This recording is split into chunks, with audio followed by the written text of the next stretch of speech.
इसी तरह करके हिस्ट्री जब हम लेते हैं तो हिस्ट्री के हवाले से एक नुक्ता ये बताना चाहूँगा कि अक्सर लोग कहते हैं कि हिस्ट्री कैसे ली जाए। हिस्ट्री में ये होता है कि 3 चीज़ों को आपने याद रखना होता है। सबसे पहले आप ये देखें कि जो मरीज़ आपके सामने बैठा हुआ है उसको सर से लेके पाँव तक उसके मामला डिस्कस कर लें। मिसाल के तौर पे आप पूछ सकते हैं, जी आपको कोई दिमागी मसला नहीं है, कोई डिप्रेशन नहीं है, आपको सर दर्द होता है नहीं होता है, कोई ट्यूमर वगैरह की हिस्ट्री या आपकी सर से लेके पाँव तक आ जाएं। उसके अलावा उसकी 24 घंटे की लाइफ डिस्कस कर लें। ये बात हो रही है हिस्ट्री पूछने के हवाले से। 24 घंटे की लाइफ में क्या है जी, आप क्या करते हैं वगैरह वगैरह, यानी जो नेचर ऑफ जॉब है वो भी बड़ी काउंट होती है। तो इसी तरह करके अक्सर लोग तो ये समझते हैं कि शायद डॉक्टर साहब इस वजह से पूछ रहे हैं जी क्या करते हैं कि शायद पैसे लेने के हवाले से देख रहे हैं कि बंदा क्या करता है, लेकिन हमें मालूमात चाहिए होती है कि इस बंदे का जो काम है उसकी क्या कैफियत है। तो मसलन वो कहता है जी मैं तो रात को जागता हूँ, इसी तरह करके उसके अलग मामलात हो सकते हैं, या वो कहता है मुझे नींद नहीं आती। तो हमने फिर वहाँ से देखना होता है कि इसका क्या फैक्टर हो सकता है। 24 घंटे की लाइफ के अंदर मसाइल सामने आ जाते हैं। इसी तरह जो तीसरा नुक्ता मैंने आपको बताया, सर से लेके पाँव तक केस चेकिंग करें। और उसके अलावा जो दूसरा नुक्ता आपको बताया है 24 घंटे की लाइफ वाला, और उसके अलावा आप तीसरा नुक्ता ये होता है कि उसकी फैमिली हिस्ट्री मालूमात कर लें कि जी आपके फैमिली के अंदर कोई कैंसर, टीबी या कोई और कौन कौन से मसाइल हैं, किस किस्म की बीमारियां मौजूद हैं, तो उसी को बेस बनाकर इलाज किया जा सकता है। मुख्तलिफ लोग आते हैं हमारे पास सर्जरीज़ के हवाले से। वो कहते हैं जी मेरा हर्निया का ऑपरेशन हुआ था, टेस्टिस का ऑपरेशन हुआ था, प्रोस्टेट का ऑपरेशन हुआ था। तो इस तरह के केसेस के अंदर स्टेफिसगेरिया 200 और इस तरह की जो बाकी यानी ऑपरेशन से रिलेटेड जो दवाइयाँ हैं, कैलेंडुल है, आर्निक है, हाइपेरिकम, इस तरह की दवाइयाँ इस्तेमाल कर सकते हैं। तो इसी तरह करके बहुत सारे लोग आते हैं। एक बड़ी वजह यह भी है कि वो मुख्तलिफ मेडिसिन इस्तेमाल कर रहे होते हैं। किसी को कोई बीमारी है, किसी को मिर्गी है वगैरह वगैरह। एक मेरे पास केस आया था एजोस्पर्मिया का, तो उसको उन्होंने कहा जी मैं 4 साल से मिर्गी की दवाइयाँ खा रहा हूँ। वो स्टीरॉयड बेस्ड दवाइयाँ थी। तो उसमें हमने सिंपल कोई लंबी चौड़ी साइंस नहीं की। उन स्टीरॉयड को नील करने के लिए, मेडिकेशन को ख़त्म करने के लिए कार्टिजोनम 200 की एक डोज रोज़ाना दी थी, तो वो एजोस्पर्मिया क्लियर हो गया था। तो इसी तरह मेडिसन के जो असरात होते हैं उनको ख़त्म करने के लिए आम तौर पे नक्स फमिका दी जाती है, उनको एंटीडोट किया जाता है। और होम्योपैथिक की जो दवाइयाँ होती हैं, अगर उनको आप नील करना चाहते हैं तो एलोज 200 इस्तेमाल की जाती है। आप एलोज को पढ़ भी लें, उसके अंदर लिखा हुआ है कि जब दवाइयाँ अंधाधुंध तरीके से इस्तेमाल की गई हों और उनके असरात ख़त्म करने हों तो एलोज 200 का इस्तेमाल किया जाता है। उसके अलावा कीमोथेरेपी वाले लोग दवाइयाँ इस्तेमाल करते हैं, कैंसर वगैरह की दवाइयाँ इस्तेमाल करते हैं। स्टीरॉयड का पहले मैंने जिक्र किया। अगर कीमोथेरेपी के मामलात हों तो उसमें भी नक्स दे सकते हैं हम। कैडमियम सल्फ जो है ना, कीमोथेरेपी के असरात को ठीक कर सकती है। तो अगली जो एक बड़ी वजह है वो है एनवायरमेंटल फैक्टर, कि आप किस माहौल में काम करते हैं, मरीज़ किस माहौल में रह रहे हैं। मिसाल के तौर पे यानी वो उसका नेचर ऑफ जॉब क्या है, उसका स्ट्रेस लेवल कहता है, वो बैठा रहता है या मार्केट में होता है। तो इस तरह के जो मामलात होते हैं, वो फैक्ट्री में काम करता है, वहाँ टेम्परेचर कैसा होता है, गर्मी होती है, सर्दी होती है, ये चीज़ें बड़ी काउंट होती हैं। इंडस्ट्रियल केमिकल का यानी फैक्टर हो सकता है, उसके असरात होते हैं। एक्सरे डिपार्टमेंट में लोग काम करते हैं, तो ऐसे एक्सरे वालों को एक्सरे 30 की एक डोज दी जा सकती है। तो इसी तरह करके ओवर हीटिंग द टेस्टिस, ये एक बहुत बड़ा मसला है। जो लोग ड्राइवर हजरात होते हैं, बाइक का इस्तेमाल करते हैं, गाड़ी का इस्तेमाल करते हैं, कभी उनको सर्दी लग रही होती है, कभी गर्मी लग रही होती है, टेम्परेचर चेंज होता रहता है।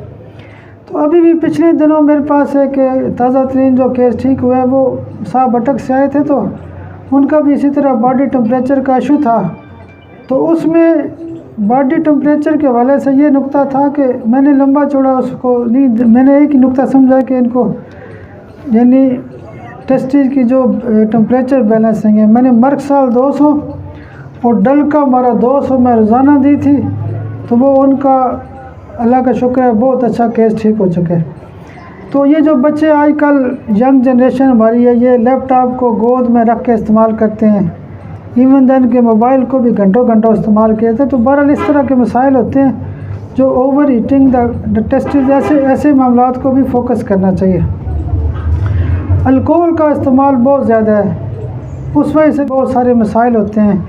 नक्सोमिका दी जा सकती है, गेरिकस दी जा सकती है, सल्फ्यूरिक एसिड दी जा सकती है, आर्सेनिक दी जा सकती है। तो इसी तरह करके ये जो नशे वाली चीज़ें हैं इनको भी यानी इलाज करते हुए फोकस करना चाहिए। बाज़ लोग सिगरेट ज़्यादा पीते हैं या तंबाकू का ज़्यादा इस्तेमाल करते हैं, तो ऐसे लोगों को ज़रूर आप टोबैकम 200 में दें, कैलेडियम 200 में दें, स्टेफिसगेरिया या डाफने इंडिका एक दवाई होती है, सिगरेट के मसाइल को या तंबाकू नोशी के जो असरात होते हैं उसको बहुत अच्छा ठीक करती है।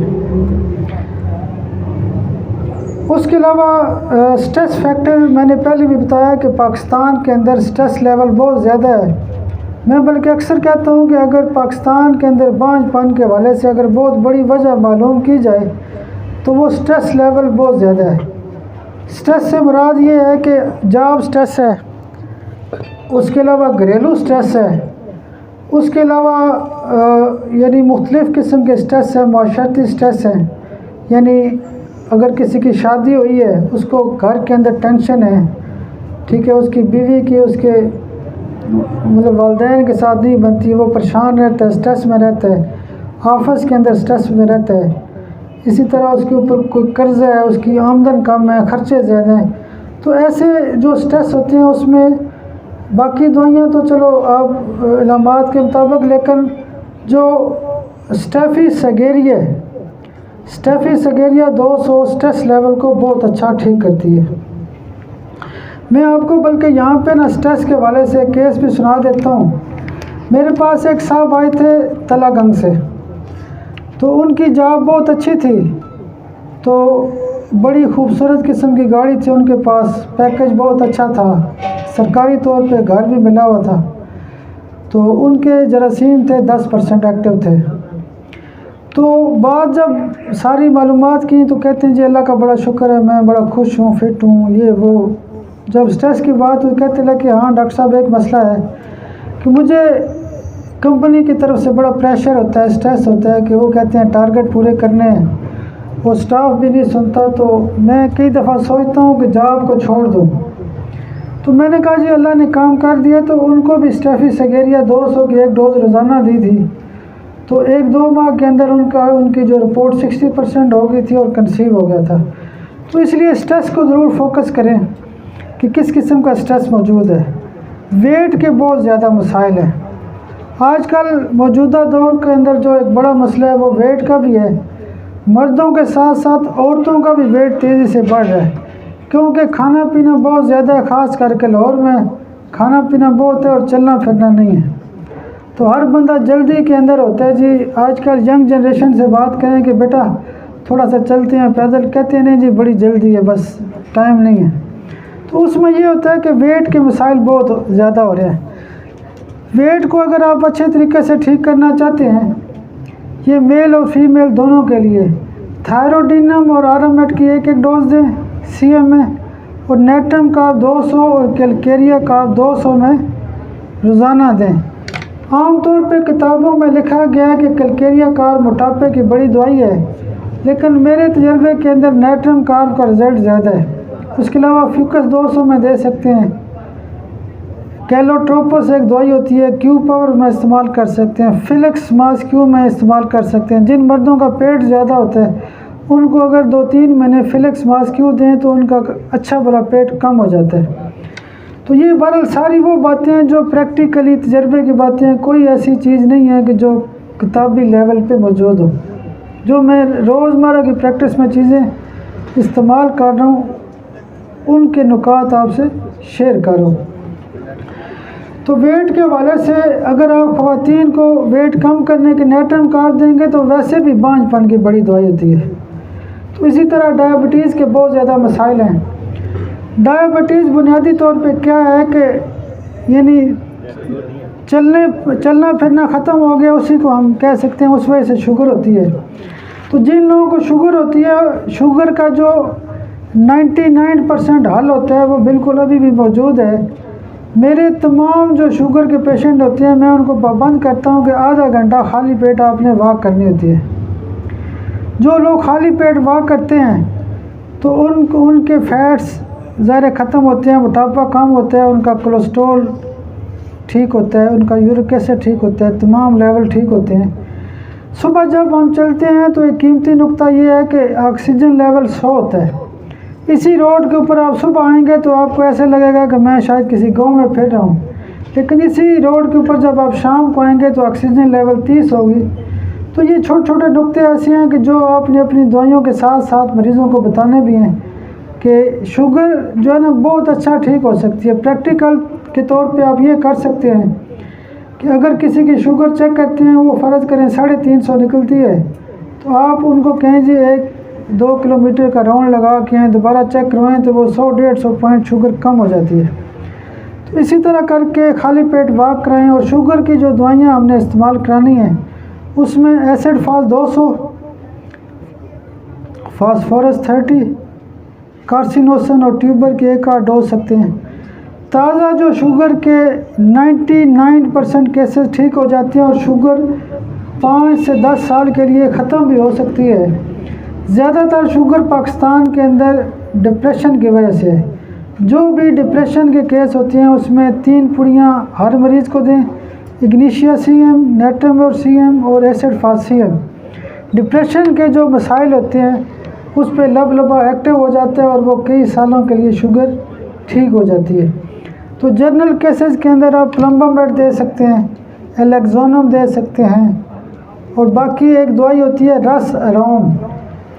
रस अरोम की ख़ास अलामत ये होती है कि लोग कहते हैं जी पेशाब बहुत ज़्यादा आता है, मसाना कमज़ोर हो जाता है, तो ये भी शुगर की बड़ी ख़ास दवाई है। उसके अलावा रीनल फेलियर की वजूहत होती हैं, लोग दवाइयाँ खा रहे होते हैं, ठीक है। वैसे अगर ऐसा केस आपके पास आता है तो उसको रीनल फेलियर वाले मरीज़ों को कैल्शियम 200 में ज़रूर दें, क्योंकि कैंट ने लिखा हुआ है जब एक आम सादा बंदा गांव के अंदर जाता है तो लोग पूछते हैं जी आपको क्या हुआ है, तो वो कहते हैं जी मेरे गुर्दे पेशाब भी नहीं बनाते। सादा अल्फाज में वो तारीफ़ करता है गुर्दे फेल की। तो कैल्शियम के अंदर कैंट ने लिखा है कि kidney do not manufacture urine.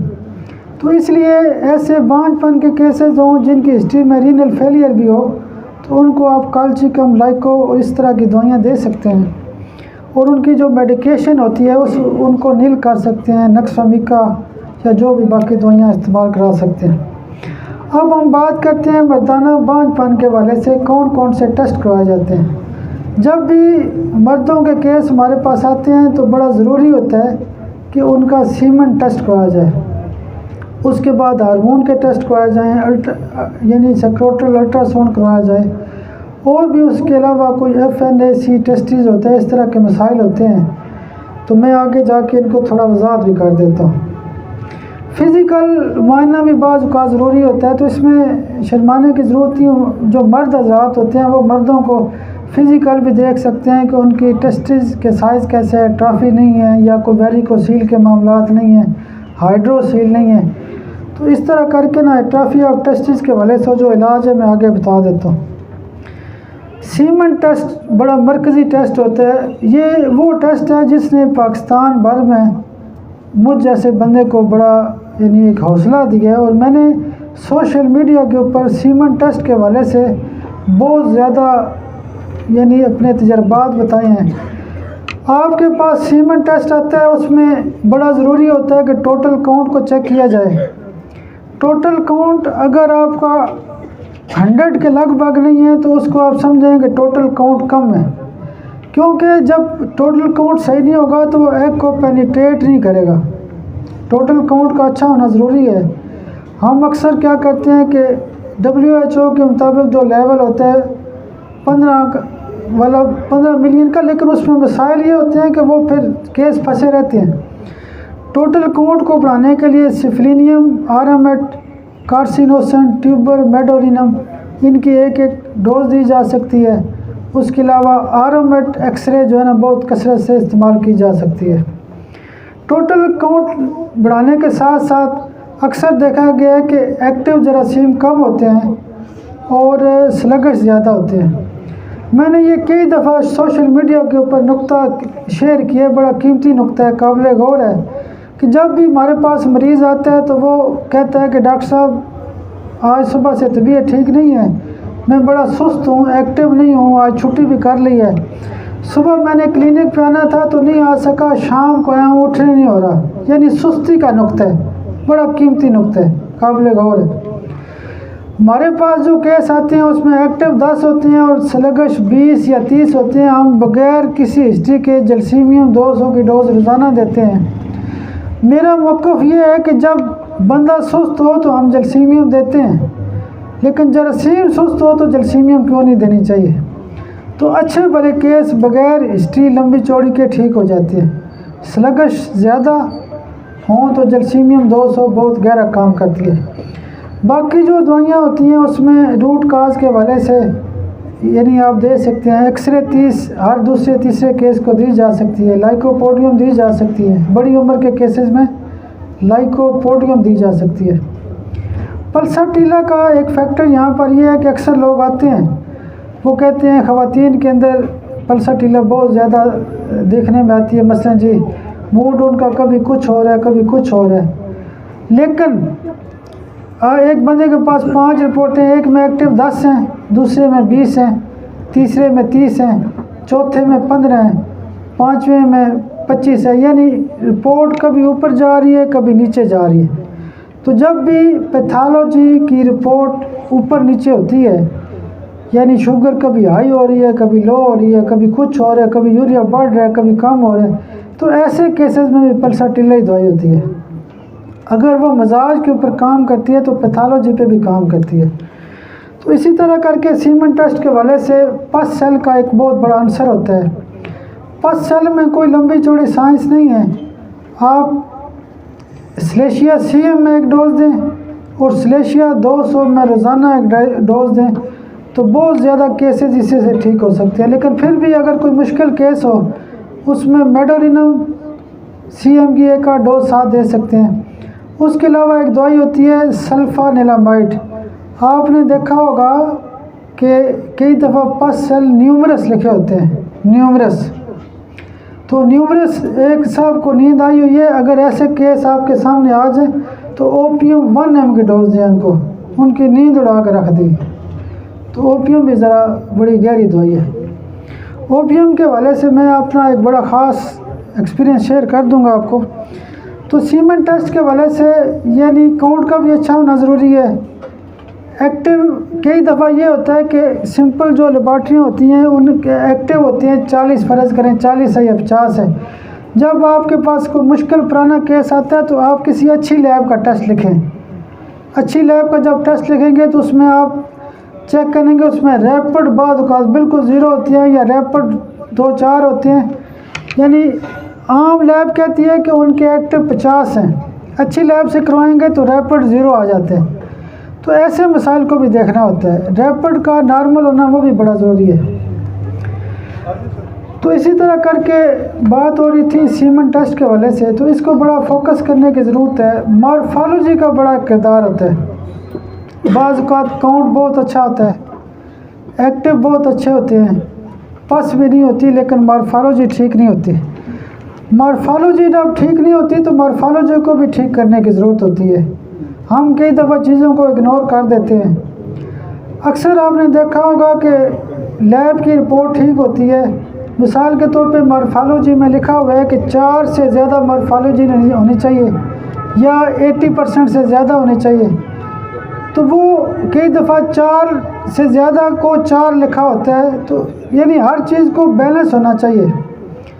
तो मरकज़ी जो दवाइयाँ सीमेन एनालिसिस के हवाले से इस्तेमाल होती हैं जो रोज़मर्रा की प्रैक्टिस में, वो कार्सिनोसन, ट्यूबर मेडोरिनम, सिफलिनियम, आरामेट, एक्सरे, जलसीमियम, स्लेशिया, थूजा, ये जो दवाइयाँ होती हैं ये अक्सर केसेस के हवाले से रोज़मर्रा की प्रैक्टिस में इस्तेमाल होती हैं।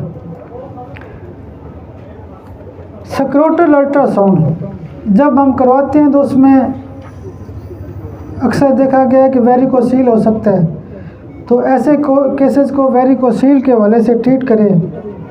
हार्मोन टेस्ट, मर्दों में FSH वगैरह का पहले मैंने जिक्र कर दिया है।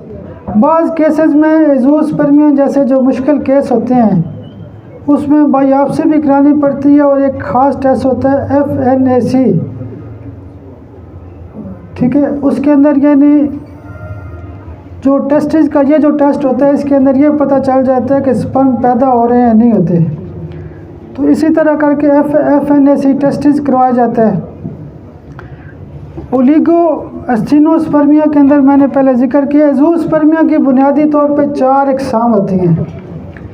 एक होता है प्री टेस्टिकुलर, एक होता है टेस्टिकुलर, एक होता है पोस्ट टेस्टिकुलर, एक होता है यानी आइडियोपैथिक अननोन काज होती है। गूगल को भी आप सर्च करेंगे तो उसके अंदर लिखा गया है कि 70% के लगभग जो एज़ोस्पर्मिया के केसेस हैं ठीक होते हैं। लेकिन बड़े अफसोस की बात है कि हम पहले कह देते हैं कि ये केस ठीक नहीं हो सकता। और प्री टेस्टिकुलर में क्या होता है कि ये नहीं कि हार्मोन्स लेवल ठीक नहीं है, तो यानी दिमाग से लेके जो यानी टेस्टिस तक जो टेस्टिस के अंदर स्पर्म बनते हैं उसके अंदर हार्मोन लेवल का कोई इशू है, तो फिर हमने हार्मोन्स को फोकस करना है। टेस्टिस का फॉल्ट है तो कोई हमने जेनेटिक काज ढूंढनी है और बाकी मामलात को देखना है। पोस्ट टेस्टिकुलर में सुप्रेशन आ जाती है, पल्साटिला, मेडोरिनम, थूजा, इस तरह की दवाइयाँ इस्तेमाल होती हैं। अननोन काज को हमने देखना होता है। अननोन काज भी कॉन्स्टिट्यूशनल लेवल पे और बहुत डीप स्टडी के साथ ठीक किया जा सकता है। एज़ोस्पर्मिया के हवाले से रूट काज जब आप देखेंगे तो केसेस ठीक होते हैं। मिसाल के तौर पे मैंने पहले भी बताया है कि अगर एक बंदा कहता है कि मुझे चोट लगी थी या एक्सीडेंट हुआ था, तो उसको अगर आप सिंपल कोनियम और रूटा देंगे तो वो इंजरी की बेस के ऊपर जो एज़ोस्पर्मिया होता है वो ठीक हो जाता है। इसी तरह करके हार्मोन लेवल का फॉल्ट है, पिट्यूटरी ग्लैंड का ट्यूमर है या कोई और फॉल्ट है तो उसको पिट्यूटरी की भी पोटेंसी मौजूद है। तो इसी तरह करके जो हार्मोन लेवल को एक्टिव करने की दवाइयाँ उनको आप इस्तेमाल कर सकते हैं। इसी तरह टेस्टिस के फॉल्ट का हमने काफ़ी हद तक जिक्र किया है। तो बात करने का मकसद ये होता है कि वजह मालूम करेंगे तो इलाज हो जाएगा। स्टीरॉयड को नील करेंगे कार्टिजोनम से, पहले भी जिक्र किया। इसी तरह इसकी मुख्तलिफ वजूहात हो सकती हैं। स्ट्रेस लेवल हो सकता है, कोई कैंसर हिस्ट्री हो सकती है, TB की हिस्ट्री हो सकती है, जो भी हिस्ट्री है उसको आपने फोकस करना है। तो इसी तरह करके एज़ोस्पर्मिया के बाद इमोशनल काजेज़ बहुत ज़्यादा होती हैं। अगर आप घबरा गए तो मैं इसको मुख्तसर करता हूँ, नहीं तो 10 मिनट 15 मिनट और लगेंगे। असल बातें अभी डिस्कस होनी हैं। इमोशनल काजेज़ के अंदर क्या है कि जो इमोशनल लेवल के मसाइल होते हैं, ज़हनी मसाइल होते हैं, ठीक है, ऐसी दवाइयों को जो दिमाग के साथ तलका लिंक होते हैं उनको हम यानी इग्निशिया, आरामेट, नेट्रियम और एसिड फास्ट, स्टेफिसगेरिया, जलसीमियम, ओपियम, इस तरह के जो यानी जो दिमागी या इमोशन के साथ जिनका तल्लक है उन दवाइयों को इस्तेमाल करके हम ट्रीटमेंट कर सकते हैं। सुप्रेस सेक्सुअल डिज़ायर, आपने अक्सर देखा होगा कि यानी एक मर्द मसलन बाहर रहता है या वो दूर रहता है तो उसकी सेक्सुअल डिज़ायर सुप्रेस हो जाती हैं। तो ऐसे में कोनियम है, पल्साटिला है, इस तरह की जो दवाइयाँ होती हैं वो इस्तेमाल की जा सकती हैं। कॉन्स्टिट्यूशनल ट्रीटमेंट होम्योपैथिक तरीका इलाज के अंदर आखिरी दर्जा रखती है। सारे केस अगर ठीक नहीं होते तो आप कम से कम कॉन्स्टिट्यूशन के ऊपर चले जाएं। मिसाल के तौर पे एज़ोस्पर्मिया का केस है या जनरल केस है, अगर बंदा मोटा ताज़ा है तो आप उसको कलकेरिया कार भी दे देंगे तो काम हो जाएगा। अगर पतला है तो कलकेरिया फास्ट दे देंगे। या उसके और कॉन्स्टिट्यूशन को देखें कि उसके मिजाज के अंदर क्या चीज़ें मौजूद हैं, उसकी कॉन्स्टिट्यूशन कैसी है, इग्निशिया वाली है, नेट्रियम वाली है, किस किस्म की कॉन्स्टिट्यूशन, उसका मिजाज कैसा है, वो चाहता क्या है, बुरा मनाता है, वगैरह वगैरह। इसी तरह करके मियाज़मेटिक लेवल पे जो दवाइयाँ इस्तेमाल की जाती हैं, आप उस बंदे का मियाज़म तलाश करें। हनीमैन ने तो जब यानी प्रैक्टिस के हवाले से यानी मैथमेटिक थ्योरी पेश की थी तो आम दवाइयों से केसेस ठीक नहीं हो रहे थे, तो सोरा सिफिलिस और साइकोसिस के यानी 3 मेज़म पेश किए थे, लेकिन राजन सनकारा ने बाद में 10 मेज़म पेश किए हैं।